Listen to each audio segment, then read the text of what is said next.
নোংরা, তাই বলে এত নোংরা হবে? জাস্ট আমি ফ্রিজটা খোলার পরে আমার মাথা ঘোরাচ্ছে। আমি কাজের খালাকে ঘাড়ে ধাক্কা দিয়ে বাসা থেকে বের করে দিয়েছি, সাথে ঘুষি দিয়েছি কয়েকটা আমার হাজবেন্ডকে। তারপরে ফ্রিজটাকে এত সুন্দর করে নিট অ্যান্ড ক্লিন করলাম কিভাবে, সেই গল্পটাই আপনাদের সাথে আজকে শেয়ার করব। হ্যালো এভরিওয়ান, আসসালামু আলাইকুম। সবাই কেমন আছেন? আশা করি সবাই ভালো আছেন।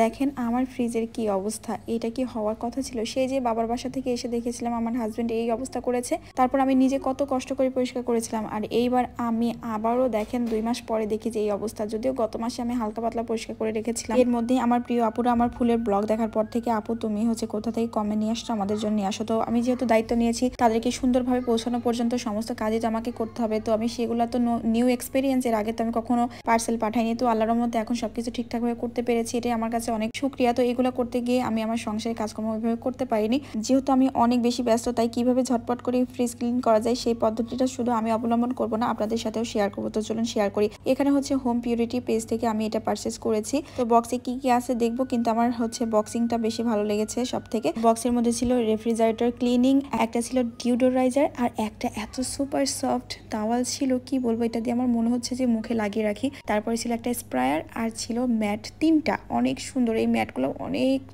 সুপার সফট বলা যায়। তো আমি এখানে গরম পানির মধ্যে একটা ট্যাবলেট খুলে দিয়ে রাখলাম, কেমন যেন বুদবুদ হচ্ছে, তাই না? তো গুলে গেলে আমি একটা বোতলে নিয়ে নিচ্ছি। তারপর স্প্রায়ারটা বোতলের মুখে লাগিয়ে দেবো খুব সুন্দর করে। স্প্রেটা মূলত ফ্রিজের নর্মাল চেম্বারের জন্য, কারণ নর্মাল চেম্বারে আমরা সবজি রাখি, রান্না করা যে কোনো খাবার রাখি। তো এখানে বিভিন্ন রকমের খাবার একসাথে রাখার কারণে দেখা যায় যে খাবারের কেমন যেন একটা ব্যাড স্মেল চলে আসে। যাই হোক, আমি ফ্রিজের নর্মাল চেম্বারের চতুর্দিকে যেখানে যেখানে ময়লা বেশি বেশি সেখানে পুরোটা জায়গায় আর কি আমি স্প্রে দিয়ে দিচ্ছি, যাতে করে ময়লাগুলো একদমই নরম হয়ে যায়। তো স্প্রে দেওয়ার পরে আমি একটা নরম তাওয়াল দিয়ে ভালো করে আগে মুছে নিচ্ছি। যদিও আমার সরাসরি আমি ওই তাওয়ালটা ইউজ করতে পারতাম, কিন্তু আমার খুব মায়া লাগতেছিল, কারণ এই তাওয়ালটা এত সুপার সফট, আমার একদমই মনে চাচ্ছিল না যে নতুন তাওয়ালটা আমি এভাবে করে আগে মুছি। তো যাই হোক, ফ্রিজে কোনো স্ক্র্যাচও পড়বে না এই ধরনের তাওয়াল ইউজ করার কারণে। তো যাই হোক, আমার ফ্রিজটা দেখেন তো কেমন পরিষ্কার হয়েছে। আর আপনারা কি ভেবেছেন কাজের খালাকে বের করে দিয়েছি? বের করে দেয়নি, এটা আমার মনের কথা ছিল। আমার হাজবেন্ডকে আমি ঘুষি দেইনি, কিন্তু আবার খুব রাগ হচ্ছিল, মনে হচ্ছিল এটাই করি। কারণ আমি যেহেতু একটু